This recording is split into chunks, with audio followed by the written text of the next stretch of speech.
सच्ची सेवा तो वो है जिसका आधार प्रेम हो, पर प्रेम कभी भी नियम से संचालित कहां होता है। रुको,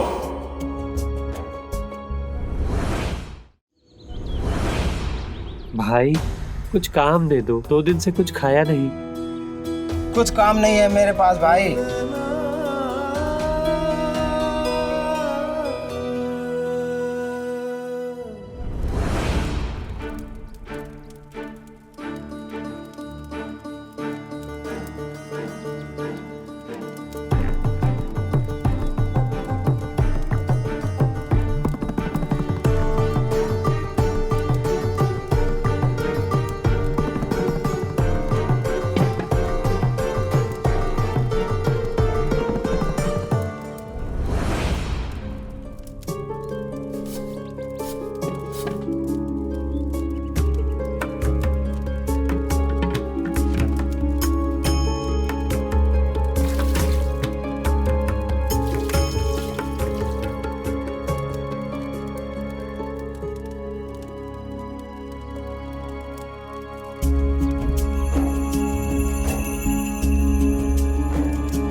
भैया कोई काम मिलेगा?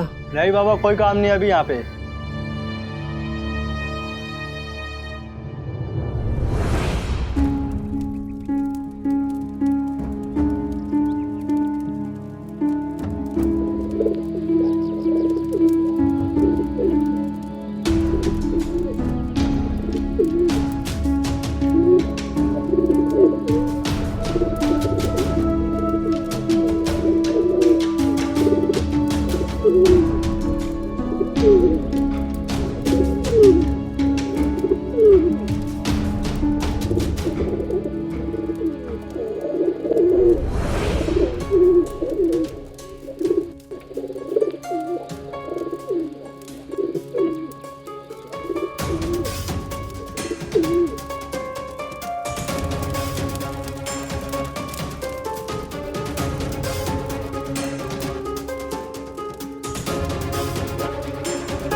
मुझे नहीं लगता कोई काम मिलेगा।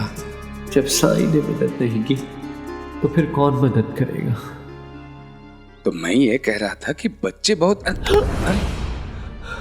पाटिल साहब गलती हो गई। अरे नहीं, कोई बात नहीं, मेरी गलती है। चलिए काका। प्रणाम पाटिल जी। प्रणाम प्रणाम, कैसे हैं आप? ठीक है। तबीयत तो ठीक है? हाँ, दवाई चल रही है? है ना?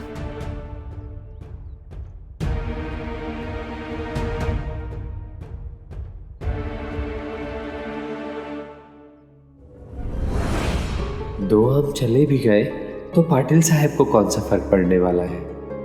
वैसे भी तो जमीन पे गिरा मिला मुझे।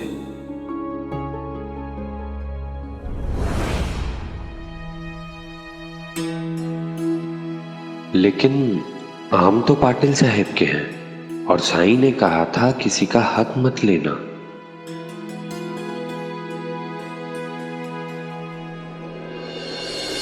पाटिल साहब। सरजू क्या हुआ? वो आपकी थैली से आम गिर गए थे। अरे शुक्रिया, मेरा ध्यान ही नहीं रहा।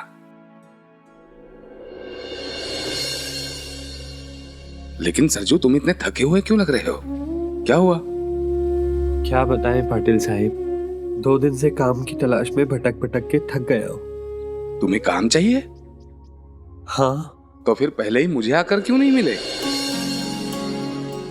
वैसे भी तात्या मुझे कह रहा था कि सब्जी नगर ले जाने के लिए उसे किसी आदमी की आवश्यकता है। मैं उससे बात करके रखता हूं, कल सुबह काम पर आ जाना।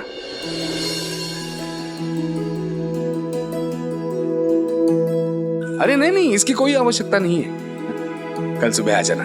हाँ चलिए काका, चलिए।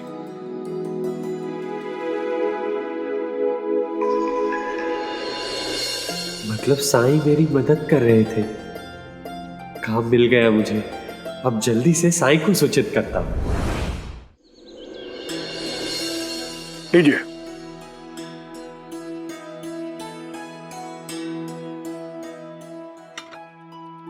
दोपहर का वक्त हो गया है, सभी भक्तों से कह दो कि मंदिर बंद होने का समय हो गया।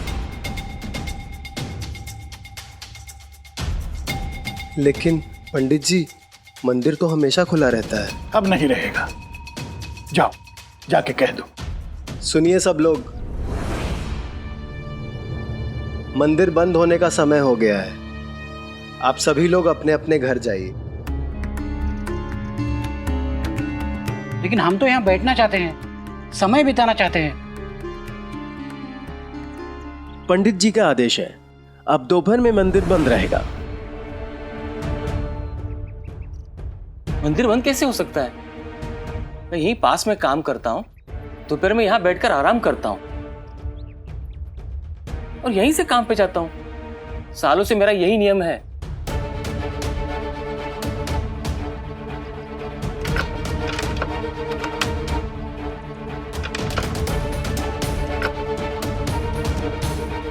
और हम लोगों का क्या?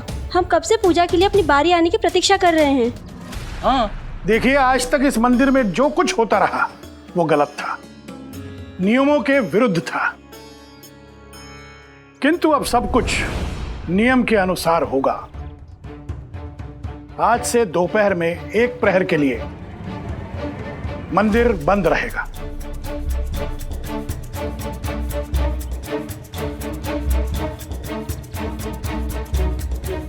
आप लोग अभी जाइए, दोपहर के बाद आइए।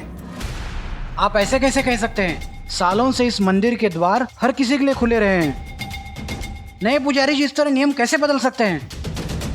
नियम नियम होता है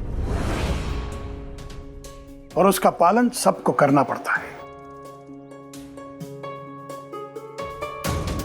जाइए आप।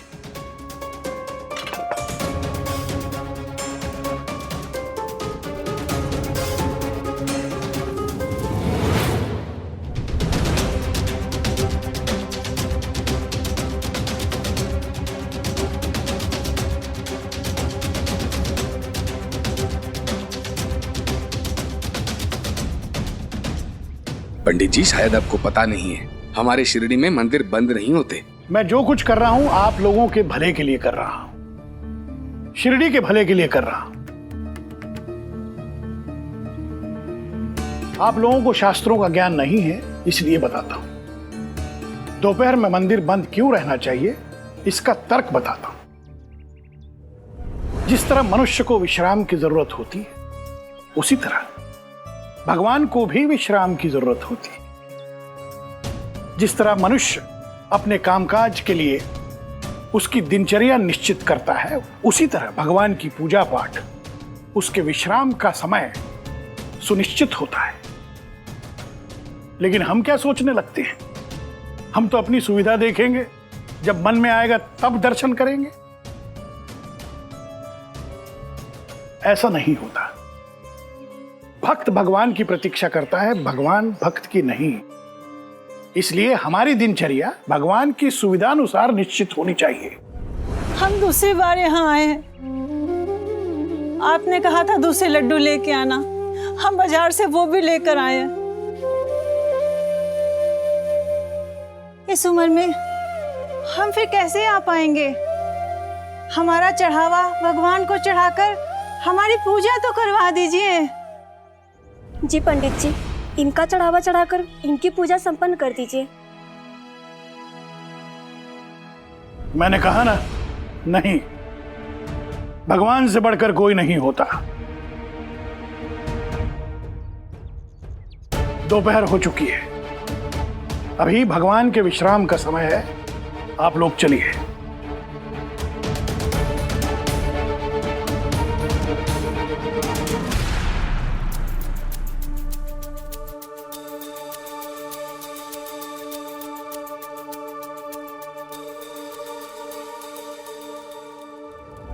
मनोहर, साईं कब खाना खिलाएंगे हमको? तू तो बर्तन से भाप निकलने की बात कर रहा था, पर मेरे हिसाब से अब तक तो खिचड़ी ठंडी भी हो गई होगी। हाँ, बड़ी देर कर दी। अब तो मुझे भी भूख लगाई है।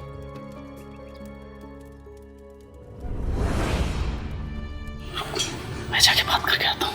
हाँ, जा तू। साईं, साईं, बहुत भूख लगी है मेरे दोस्तों को। क्या अब हम खिचड़ी खा सकते हैं? खिचड़ी पकने में थोड़ा वक्त और लगेगा। अच्छा, मैं धूनी में लकड़ी बढ़ा देता हूं।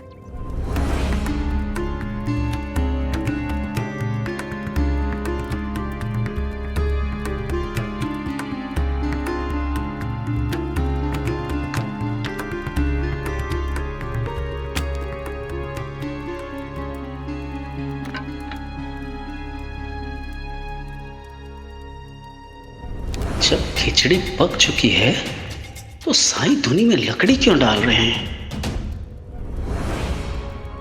अच्छा, मैं एक बार देख लेता हूं।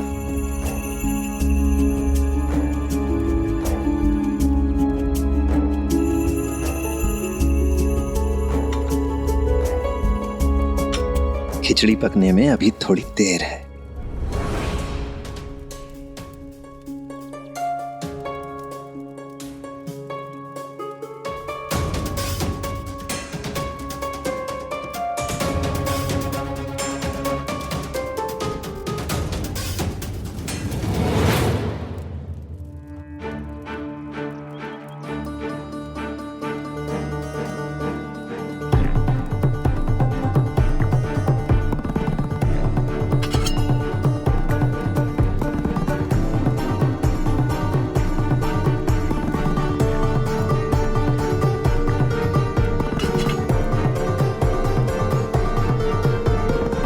साईं,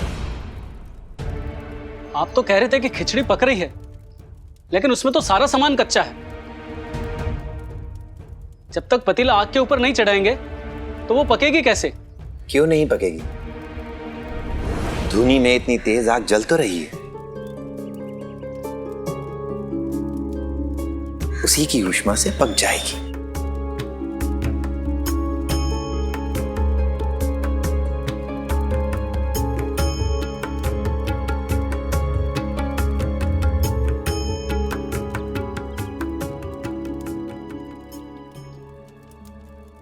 भाऊ,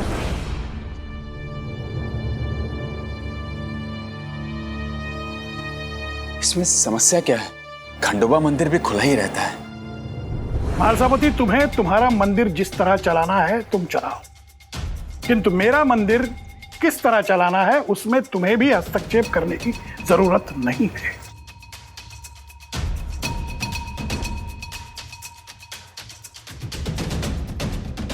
मंदिर ये पूजा करने की जगह है, प्रार्थना करने की जगह है, ना कि घूमने फिरने या आराम करने की जगह है। इसलिए यह जरूरी है कि मंदिर को घुमक्कड़ों का अड्डा बनने से रोका जाए, बचाया जाए। क्षमा कीजिए पंडित जी, मैं देख रहा हूं कि जब से आप यहां आए हैं आपने इस मंदिर की व्यवस्था को ही बदलना शुरू कर दिया है। पहले तो आपने ये घेराबंदी लगा दी ताकि मूर्ति को कोई स्पर्श न कर सके। बाद में आपने कहा कि रोटी के लड्डू प्रसाद में अर्पण नहीं कर सकते, और अब आप कह रहे हैं कि दोपहर में मंदिर बंद रहेगा। पंडित जी, आपको यह भी समझना जरूरी है कि हनुमान का मंदिर हमारी शिरडी के लोगों की जिंदगी का एक हिस्सा है। दोपहर में लोग यहाँ आते हैं, बैठते हैं, बातें करते हैं। हम शाम को यहाँ इकट्ठा होते हैं, भजन गाते हैं। और आपने तो एक ही दिन में हमें यह महसूस करवाना शुरू कर दिया है कि इस मंदिर पर हमारे शिरडी के लोगों का कोई अधिकार ही नहीं है।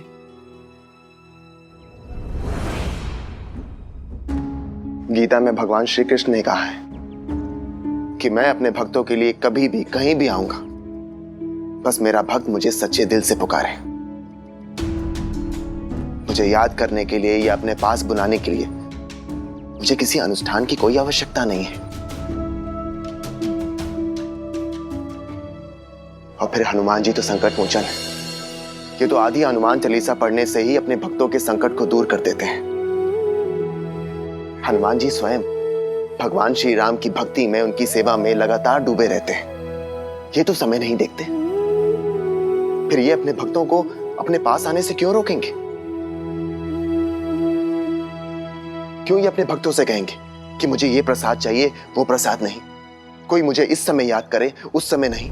ये सब आप नहीं, आप लोगों का अहंकार बोल रहा है। हम सभी भगवान के सेवक हैं। सेवा करने से हमारे स्वामी पर हमारा अधिकार नहीं हो जाता, ना कि स्वामी के घर पर।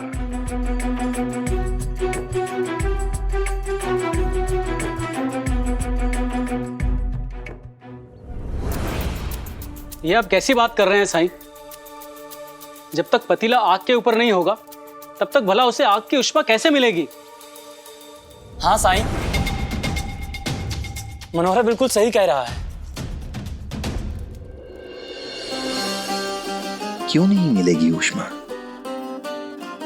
अगर एक इंसान दूर खड़ा होके केवल देख के आग की ऊष्मा ले सकता है, पकौड़ों को देखकर कल्पना करके उन्हें खा सकता है,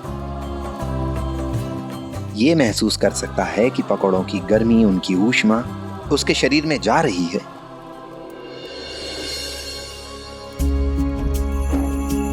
तो फिर इस धूनी की आग से ये खिचड़ी भी पक ही सकती है।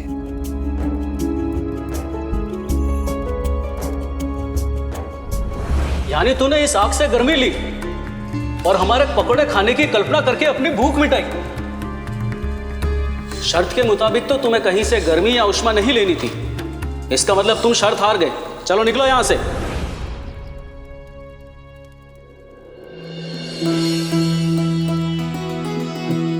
साईं, मुझे काम मिल गया साईं। मुबारक हो।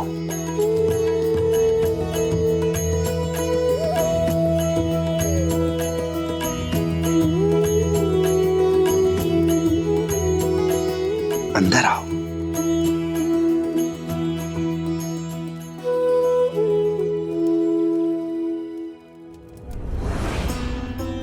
अगर आप किसी इंसान से शर्त लगाते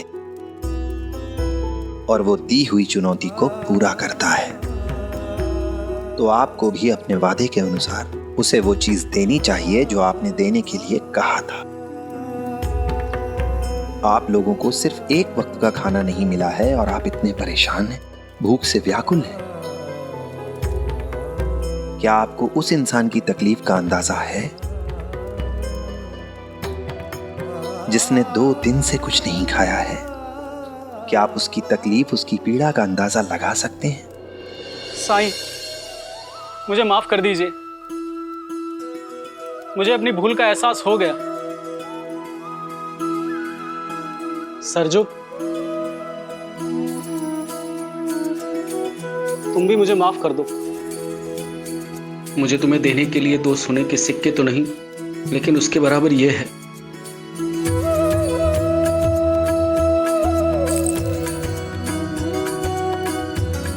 ये सोने की सिकड़ी है।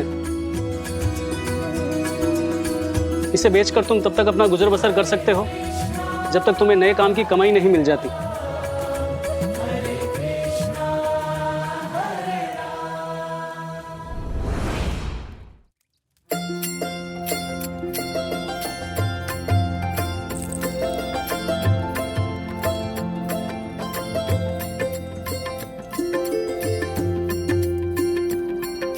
शुक्रिया सेठ जी। अच्छा साईं, अब हम चलते हैं। खिचड़ी खाए बिना ही चले जाओगे? लेकिन साईं, खिचड़ी तो अभी कच्ची है।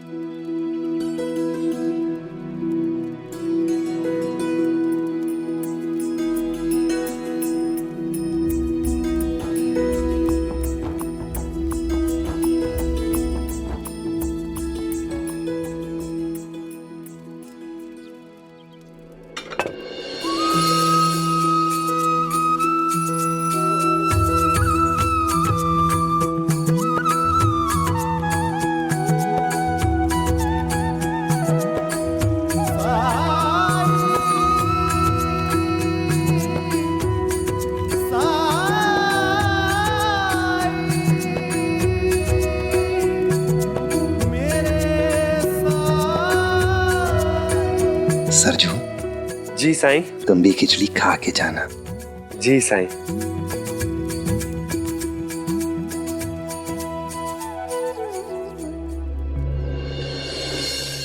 देखिए, अनाचार छोड़िए, भगवान के प्रकोप से डरिए। क्यों उनका श्राप अपने ऊपर लेना चाहते हो? सबका मालिक एक।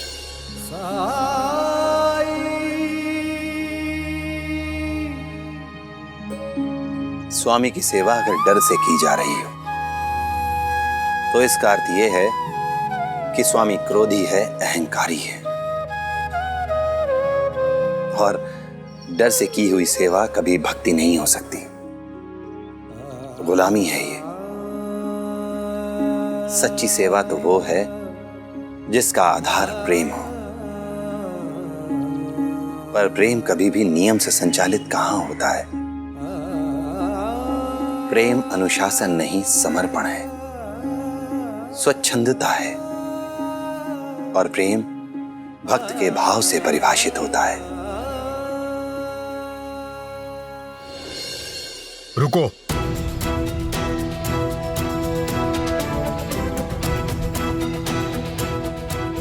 पंडित जी,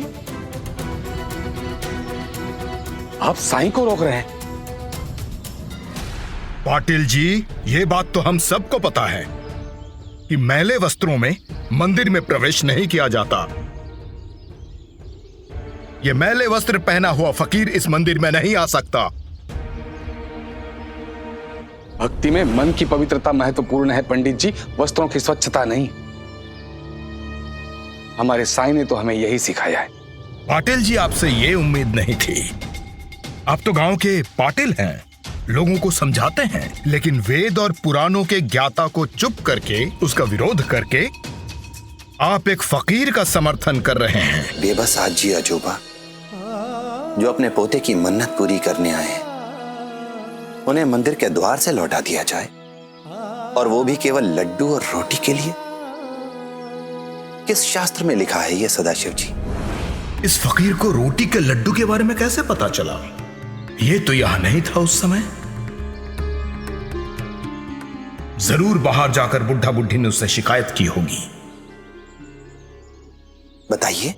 यही फर्क होता है शास्त्रों को पढ़ने में, समझने में और सुनने में। जो लोग शास्त्रों पर प्रश्न उठा रहे हैं, उनसे तर्क वितर्क करने का समय नहीं है मेरे पास।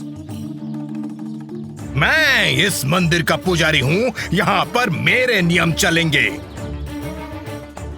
दोपहर में मंदिर बंद रहेगा, और तुम जो सिर्फ मैले कपड़े पहनते हो, तुम्हारे लिए इस मंदिर में प्रवेश वर्जित है। भाऊ, ये आप क्या कह रहे हैं? साईं का अपमान हम बिल्कुल बर्दाश्त नहीं कर सकते। और जहां साईं नहीं जाएंगे, वहां हम भी नहीं जाएंगे। हाँ, जहां साईं नहीं, वहां हम नहीं। हाँ। आज तक मेरा इतना अपमान कभी कहीं भी नहीं हुआ। मैं तो काशी प्रयाग जा रहा था अपने पिता की अस्थि विसर्जित करने के लिए, मगर मैं यहां आया इस गांव में, शिरडी में, इस मंदिर की सेवा करने के लिए, गांव की सेवा करने के लिए। आप लोग मुझे अपमानित कर रहे हो। आप बिल्कुल ठीक कह रहे हैं। आज के बाद से पाटिल जी, श्रीकांत जी, महालसापति जी, चंदू या फिर कोई भी आपके नियमों में बाधा नहीं बनेगा। लेकिन साईं, सदाशिव जी इस मंदिर के पुजारी हैं, इसलिए इन्हें पूरा अधिकार है, पूरा हक है कि ये मंदिर के नियमों को निर्धारित करें। और अगर सदाशिव जी नहीं चाहते हैं कि मैं मंदिर में प्रवेश करूं, तो मैं नहीं आऊंगा मंदिर में। बाहर भीतर राम है, नैनन का अभिराम, जित देखूं तित राम है, राम बिना नहीं ठाम। भगवान तो कण कण में है, हर जगह है।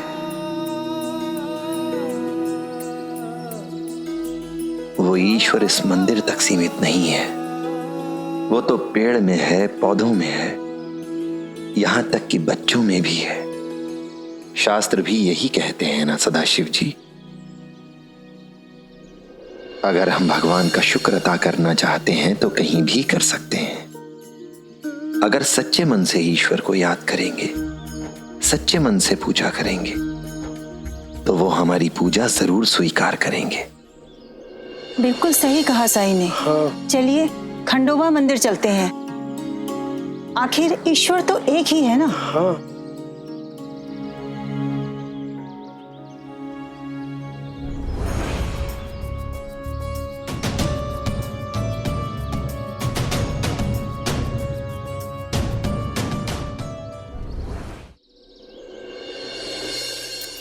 शुरू शुरू में दिक्कत होगी, बाद में सब सीख जाएंगे। शाम को मेरे आने से पहले मंदिर की साफ सफाई करके रखना। कल शनिवार का दिन है, भगवान को भोग लगाने का दिन है, बड़ी संख्या में भक्तगण भी आएंगे। तुम अभी जाकर दुकानदार से प्रसाद बांटने के लिए पत्तल ले आओ। जी पंडित जी। ठीक है जी। चलो। पंडित जी पैसे? पैसे किस बात के? दुकानदार से कहो प्रसाद बांटने के लिए चाहिए।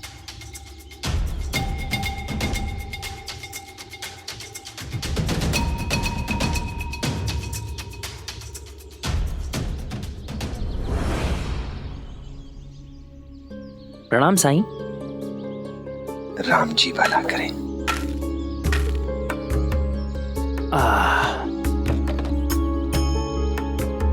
साईं, आपसे कुछ कहना था। बरसों से अपनी दुकान शुरू करने के पहले मैं आपको सब्जियां देते आया हूं।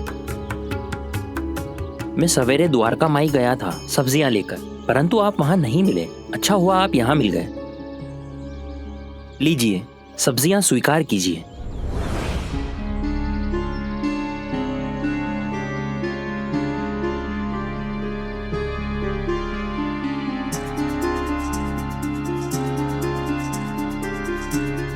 धन्यवाद।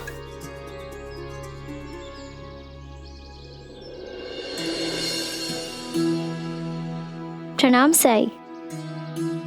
कैसी हो यमुना?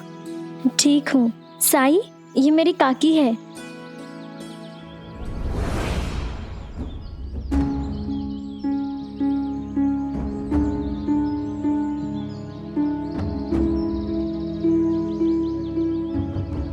कितना हुआ भैया? 12 आने ताई। जी।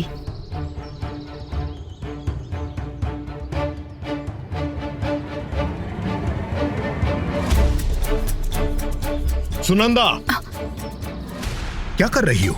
जी जी।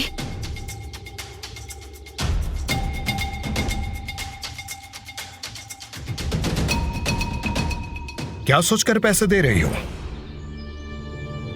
जी जी, वो कल भोग लगना है ना, तो उसके लिए। वो मुझे दिख रहा है, लेकिन किस बात के पैसे दे रही हो? हमारे गांव में जब हम भोग के लिए सामान लाते थे तो क्या किसी दुकानदार को हमने कभी पैसे दिए? तो यहां क्यों देंगे? जी, वो मुझे लगा कि ये हमारा गांव नहीं है तो। जगह बदलने से धर्म नहीं बदलता सुनंदा। दक्षिणा पाना हमारा अधिकार है। भगवान को अर्पित करने के लिए ली हुई वस्तुओं के हम पैसे नहीं देते सुनंदा। ओ भाऊ, आप सब्जियां ले रहे हैं तो इसके पैसे तो देने पड़ेंगे ना।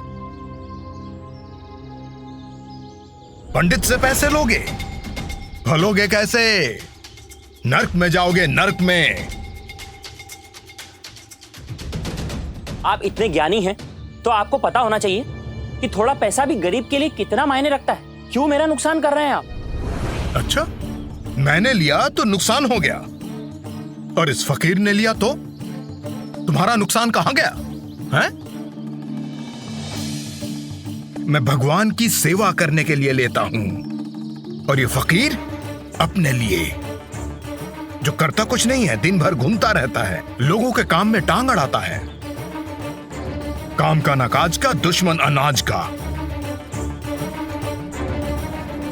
देखिए, मेरा सामान है, मैं जिसे चाहे उसे दूं। और आप साईं के बारे में उल्टा सीधा मत बोलिए। साईं ने हम शिरडी वासियों के लिए क्या क्या किया है, इतना कोई और नहीं कर सकता। और आप अपनी तुलना साईं से ना करें तो ही बेहतर है। मुझे गुस्सा दिखा रहा है, एक पंडित को डरा रहा है, इतनी हिम्मत तेरी। आओ।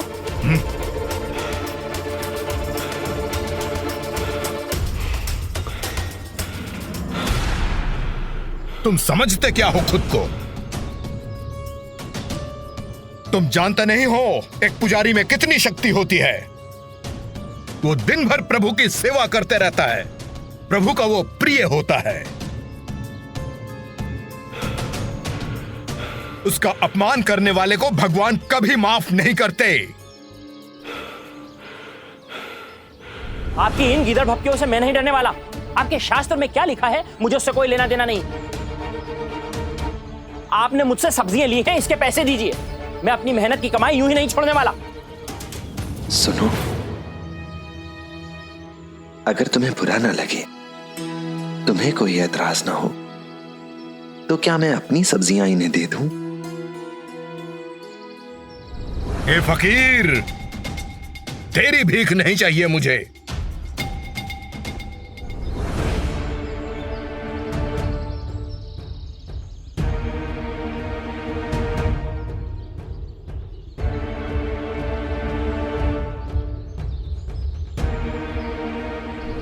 साईं, जो सब्जियां आपको दे दी वो आपकी हैं। अगर आप कहते हैं तो मैं मुफ्त में इन्हें सब्जियां दे देता हूं।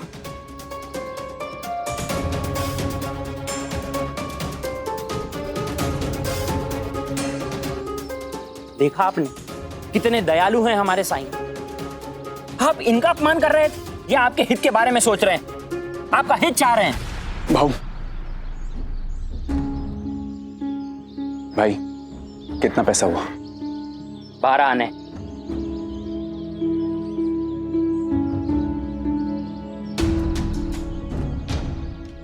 ये लो।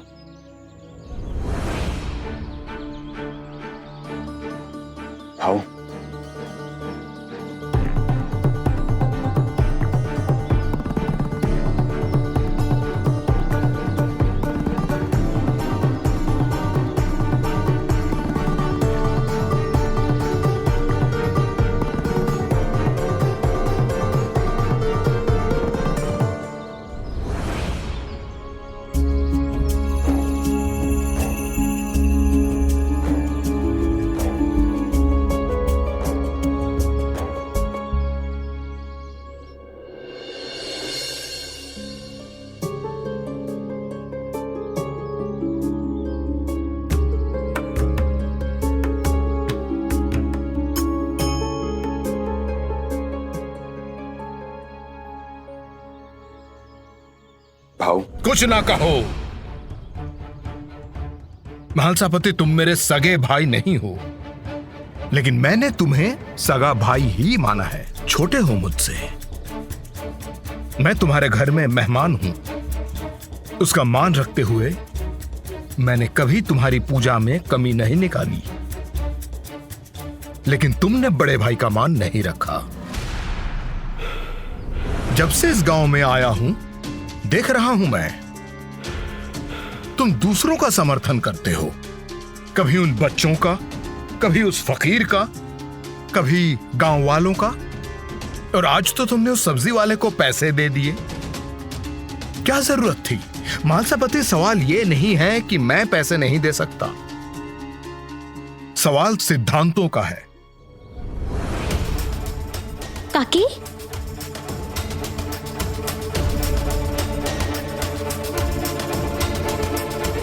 सुनंदा, सुनंदा, सुनंदा, सुनंदा! हे महादेव, ये फिर से बीमार पड़ गई। तुमने दवाई ली थी? दवाई ली थी क्या? पानी ले आओ, पानी ले आओ। जाओ। सुनंदा,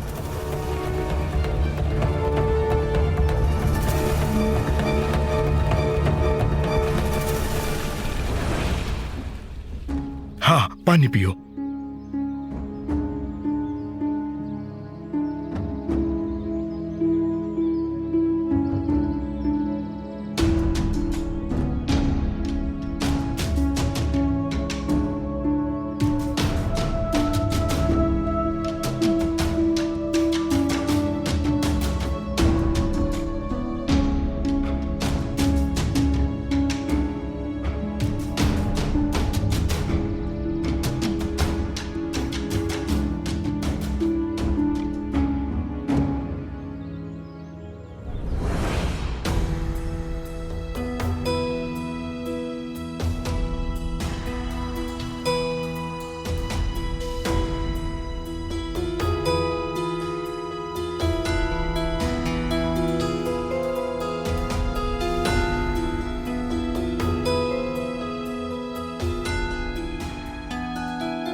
सुनंदा, उठो, आओ, आराम से।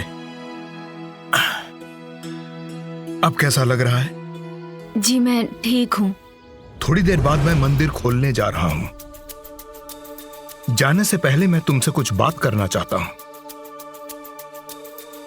कल शनिवार है, प्रभु को विशेष भोग लगाने का दिन है, तो कर पाओगी? हाँ, हो जाएगा। आप निश्चिंत रहिए। नहीं, होगा तभी बोलना। ध्यान रहे भगवान के काम में कोई कमी नहीं रहनी चाहिए। कल का दिन मेरे लिए बहुत महत्वपूर्ण दिन है। कल का दिन वो है जब मैं गांव वालों को ये दिखाना चाहता हूं कि विधि विधान से पूजा कैसे की जाती है। अब तक मैं बहुत उदार बना हुआ था, लेकिन कल मैं ये दिखाऊंगा कि शास्त्रों के साथ कोई समझौता नहीं होता। जी ठीक है।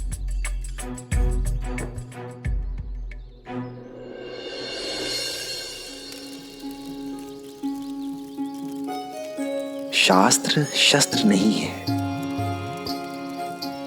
पूजा आडंबर नहीं है। शास्त्र तो मनुष्य के जीवन को दिशा देने के लिए है।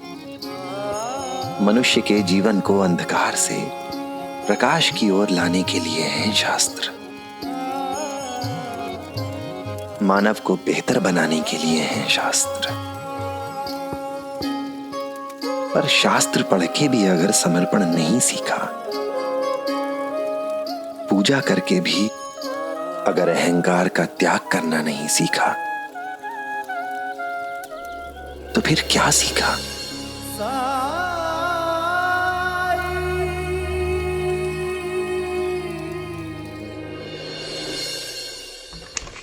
देवा देवा देवा देवा, शिव शिव शिव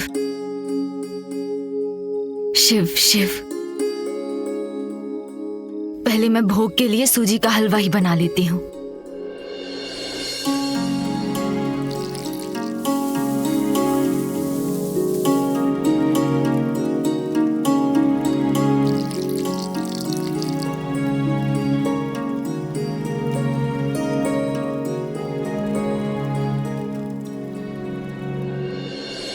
हर हर महादेव।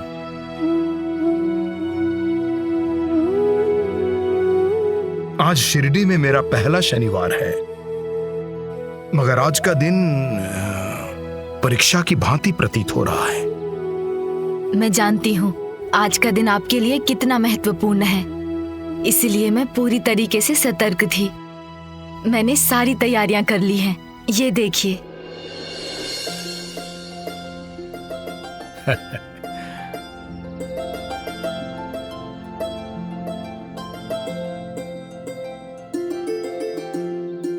अरे वाह,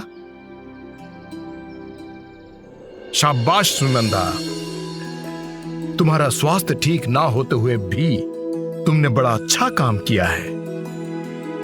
मुझे पूरा विश्वास है भगवान तुम पर जरूर प्रसन्न होंगे।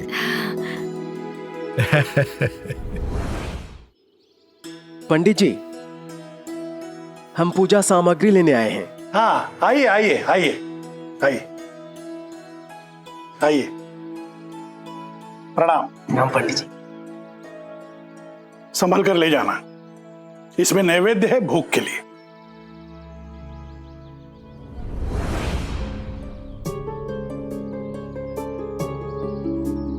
ले जाओ मंदिर। मैंने तुम्हें पहले ही कहा था, आज का दिन बहुत ही महत्वपूर्ण दिन है। आज के दिन कोई असावधानी नहीं, कोई लापरवाही नहीं। जी पंडित जी, मगर अगर मगर कुछ नहीं। ले जाओ जल्दी, देर हो रही है। हाँ,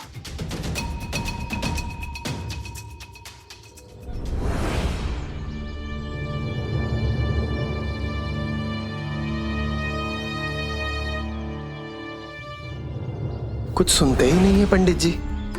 मैं उन्हें कब से बताने की कोशिश कर रहा था कि शनिवार की पूजा के लिए तो आसपास के गांव से भी भक्तजन शिरडी आते हैं। हाँ, ये नैवेद्य कम पड़ेगा सबके लिए। मैं भी यही कहना चाह रहा था उनसे। खैर, पहले ये सामान रख देते हैं, पंडित जी जब आएंगे तो उन्हें तुरंत बता देंगे। ये सही रहेगा।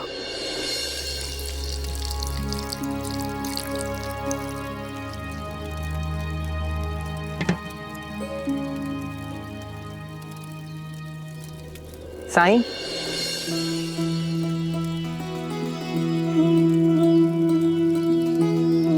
प्रणाम साईं। राम जी भला करें। पहचाना मुझे?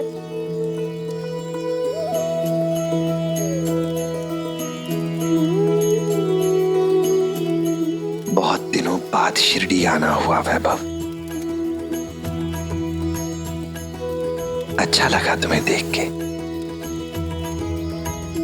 बहुत तरक्की की है तुमने। जी साईं, आप पहचान गए मुझे? न पहचानने की कोई वजह भी तो नहीं है।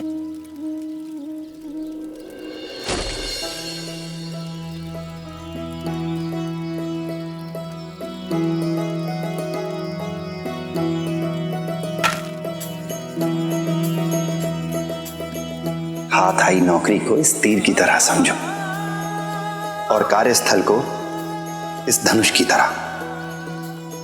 अच्छा काम और मेहनत कभी बड़े अधिकारियों की नजर से छुप नहीं सकते। अगर काम करते रहोगे, नौकरी में लगे रहोगे, तो उन्नति के अवसर भी मिलेंगे। अंदर आओ।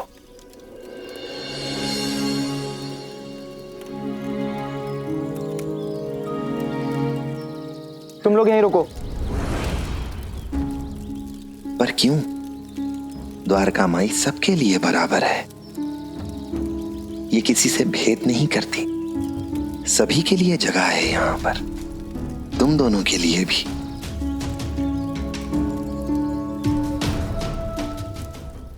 धार्मिक वीडियो सबसे पहले देखने के लिए हमारे चैनल को सब्सक्राइब करें और बेल आइकन दबाएं।